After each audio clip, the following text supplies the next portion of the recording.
6 structures du secteur avicole bénéficient de contrats de subvention. L'objectif est de limiter l'impact de la Covid-19 sur le secteur. Et puis un gagnant de la Loterie nationale de Côte d'Ivoire, Lonassi, reçoit les clés de sa villa à Bingerville. Très heureuse de vous retrouver, Madame, Monsieur. Bienvenue dans ce journal. Bonne nouvelle pour les opérateurs de la filière avicole de Côte d'Ivoire. 6 entreprises de la filière ont bénéficié de contrats de subvention de plus de 8 milliards de francs CFA. C'est une initiative de l'État ivoirien et la Banque mondiale à travers le PSNDEA, projet de solution numérique pour le désenclavement des zones rurales et e-agriculture. Zeynab Dosso, Ismaël Doza. 8,5 milliards de francs CFA. C'est la valeur du contrat que les opérateurs de la filière avicole viennent de signer sous le regard du PSNDA, projet de solution numérique pour le désenclavement des zones rurales et l'e-agriculture. C'est la concrétisation d'un projet de soutien à 3 structures du monde agricole impactées par la Covid-19, fruit d'un partenariat signé entre la Côte d'Ivoire et la Banque mondiale. Chargé de piloter ce projet, le coordonnateur du PSNDA, projet de solution numérique pour le désenclavement des zones rurales et l'e-agriculture, se félicite et attend beaucoup des bénéficiaires. Nous avons engagé toutes les procédures à l'international avec la Banque mondiale. Aujourd'hui, nous sommes en plein dans l'opérationnel. Par la signature de ces différents contrats, nous commençons avec le secteur avicole à procéder au financement des différentes activités qui ont été répertoriées dans le programme de travail de ces différentes structures. Ce sont des fonds publics et forcément qui seront audités. Donc nous demandons à ces structures-là d'en assurer la meilleure gestion.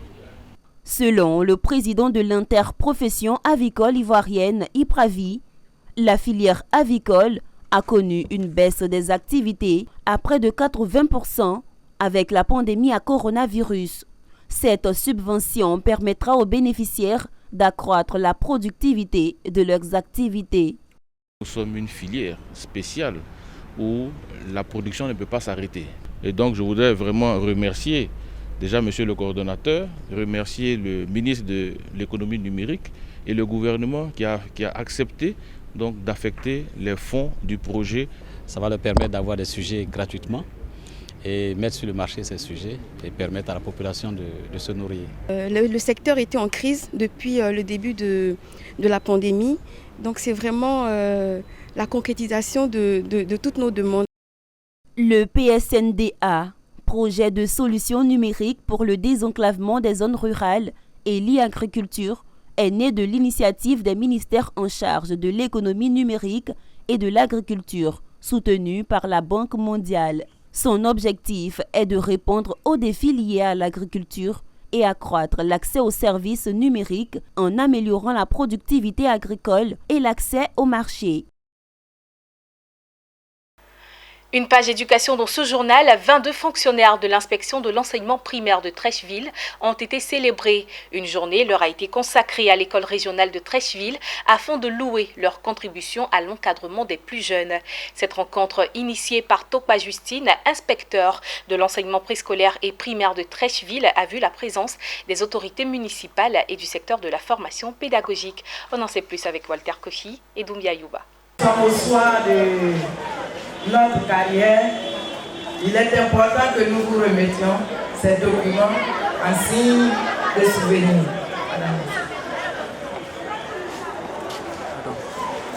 Directeur d'école, conseiller pédagogique ou enseignant, ces retraités au nombre de 22, tous issus de l'inspection de l'enseignement primaire de Trècheville, sont à l'honneur. Un hommage est rendu à ces seniors au soir de leur carrière pour leur contribution significative dans la formation des tout-petits. La cérémonie a été marquée par la présence du ministre François Amicha, maire de la commune de Trècheville, qui a tenu à exprimer toute sa gratitude à ces vétérans du système éducatif ivoirien. L'éducation nationale est une priorité au niveau des différents gouvernements qui se sont succédés dans ce pays depuis le président Félix Houphouët-Boigny jusqu'à la présidence du docteur Alassane Ouattara. Et notre école a connu des hauts et des bas. Mais ce qu'il faut dire, globalement, notre système éducatif fait partie des systèmes performants dans la sous-région. La fonction enseignante n'est quand même pas aisée. Donc il faut venir les encourager et surtout encourager ceux qui ne sont pas encore à la retraite, leur dire qu'ils doivent travailler d'arrache-pied. Des diplômes d'honneur et des nombreux lots ont été offerts aux retraités célébrés ce jour à l'école régionale de Treichville. Ils ont à leur tour passé le flambeau à la génération entrante afin qu'ils soient le nouveau garant de la promotion de l'excellence. Tout d'abord, je voudrais rendre grâce à Dieu parce que c'est lui qui a permis que je travaille jusqu'à ces 38 ans de service, c'est beaucoup. Si ce n'est pas sa grâce, on ne serait pas arrivé là.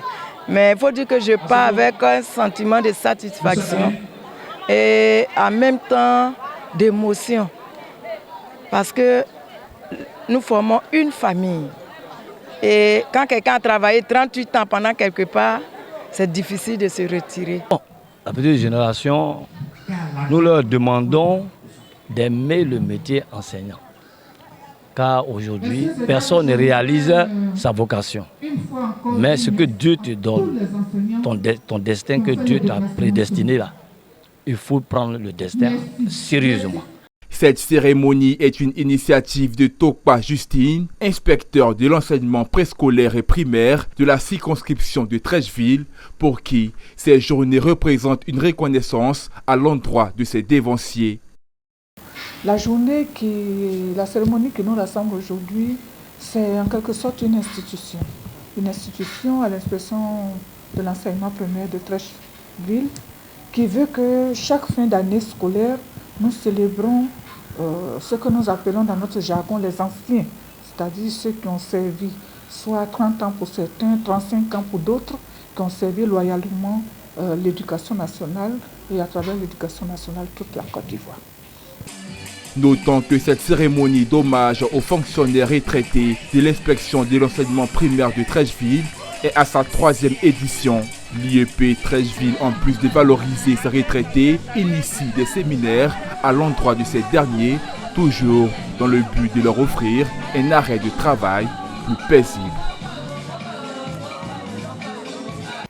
La Loterie nationale de Côte d'Ivoire, l'ONACI, a également fait des heureux. Elle vient d'offrir une villa de 4 pièces à un planteur à la retraite dans la commune de Bingerville. La remise officielle des clés du bâtiment a eu lieu sous la présidence du directeur général adjoint Ouattara Abdelkarim. Le reportage de Pierre Tebeu et Marius Seri.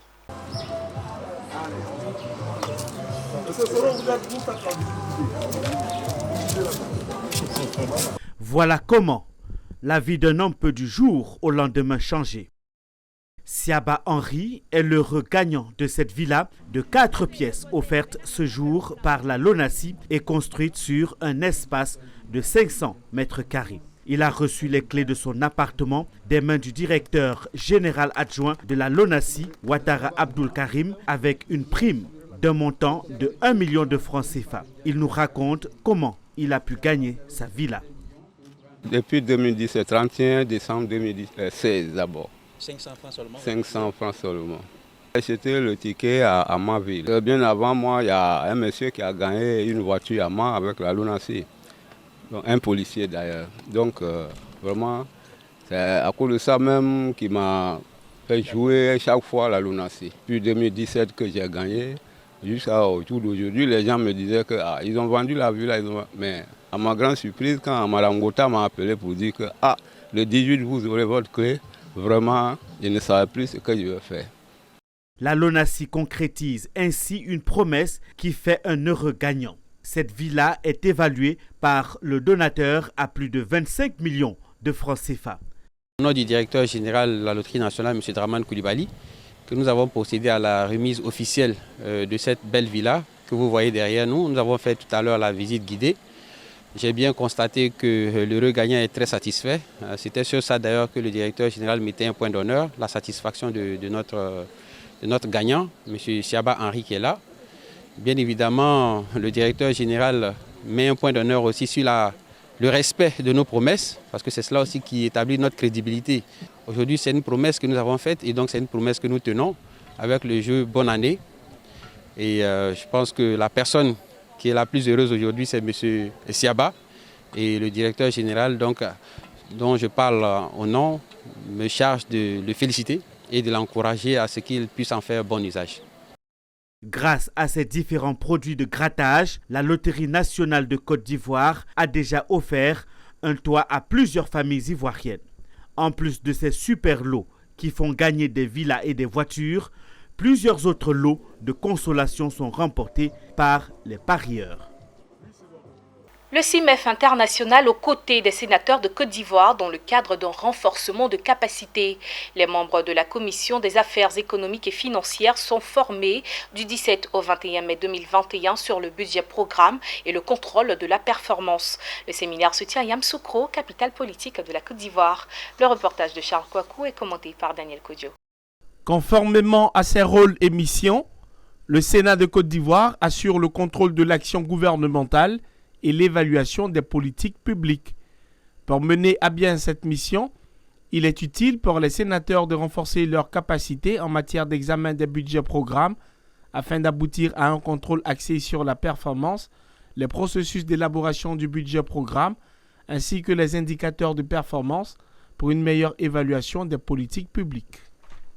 La présente session de formation vient donc fort opportunément pour doter les sénateurs, singulièrement ceux de la Commission des affaires économiques et financières, des compétences spécifiques pour examiner dans les conditions prévues par la Constitution et les lois de finances, le budget programme que la loi organique portant loi de finances 2014-336 du 5 juin 2014, transposant les dispositions de la directive numéro 6/2009 de l'UMOA et introduit en Côte d'Ivoire depuis janvier 2020 dans l'ordonnancement juridique de notre pays. Il paraît judicieux que tous les acteurs impliqués dans la gestion et le contrôle budgétaire au plan national soient sensibilisés et formés sur les innovations qui découlent de cette mutation. C'est donc à ce titre que le ministère de la Promotion, de la bonne gouvernance, du renforcement des capacités et de la lutte contre la corruption, à travers le programme Pays de renforcement des capacités, qui est un organe opérationnel de ce ministère, a initié la présente formation. La formation dispensée aux sénateurs de Côte d'Ivoire est faite par le Centre international de management et d'expertise financière, CIMEF International. C'est un cabinet désigné par le programme Pays du renforcement des capacités.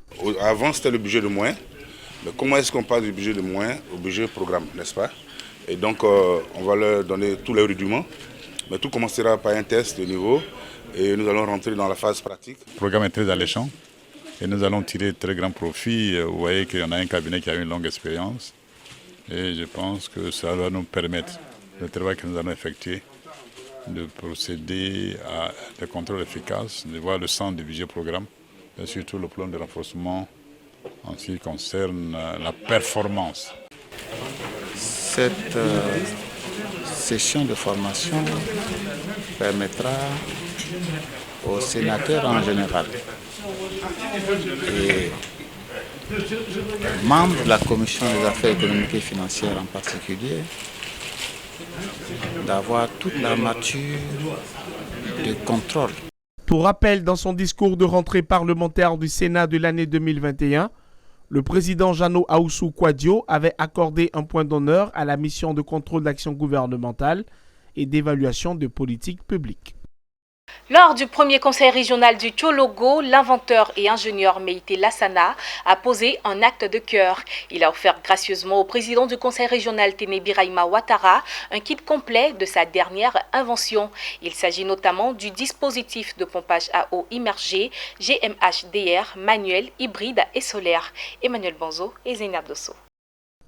Village situé à quelques encablures de Ferkessédougou. La localité abrite une rencontre entre l'ingénieur Meïté Lassana et le président du conseil régional du Tchologo, Téné Birahima Ouattara, à qui s'adresse une action de portée sociale. En offrant ce don, l'inventeur Meïté Lassana s'acquitte d'un devoir de mémoire. À l'âge de 17 ans, j'étais venu monter une pompe manuelle avec Feu Gaussou Dramane Ouattara, mon papa. Et quand j'ai monté à Nafana, après là, il m'a conduit dans le village. Ensuite, il m'a conduit auprès de sa maman, grand-mère Adja Namboutou Sissé, qui ce jour-là, le petit garçon que j'étais, m'a fait des bénédictions. Et aujourd'hui, j'invente une technologie où le soleil pompe à la place des hommes. C'est le premier prototype à qui je dois lui donner. Alors, je cherchais à remettre à cette mère à sa mémoire. J'ai décidé de venir ici, dans le conseil, pour venir voir le tonton, le papa, pour lui remettre le dispositif à la mémoire de cette grand-mère. C'est donc un acte de reconnaissance et d'hommage à la défunte génitrice du président du conseil régional du Tchologo, par ailleurs ministre d'État, ministre de la Défense. Pour le bénéficiaire, le geste revêt un caractère affectif appréciable à sa juste valeur. Des sentiments de gratitude à l'endroit de ce Méité qui a donc eu cette pensée pour notre mère défunte, paix à son âme, mais aussi donc des sentiments de fierté pour un jeune inventeur ivoirien qui quand même pose un acte qui est essentiel parce que l'eau, comme vous le savez, l'eau est source de vie. Et donc tout ce qui peut concourir à faire en sorte de rendre donc l'eau accessible, ce sont donc des initiatives qu'il faut saluer. Avant de poser ce geste de portée majeure, l'ingénieur Meïté Lassana a présenté le dispositif de pompage GMHDR manuel hybride solaire, dernier né de ses inventions à l'ensemble du conseil. Sinon, on est très content, ça nous va trop que... Vraiment, je suis très content. Tout le monde est content aujourd'hui, surtout les femmes. Je remercie d'abord le président de la République. Et je remercie aussi Ibrahim Ouattara qui a vraiment beaucoup travaillé pour nous, jeunesse, que ce soit toute la population du village A.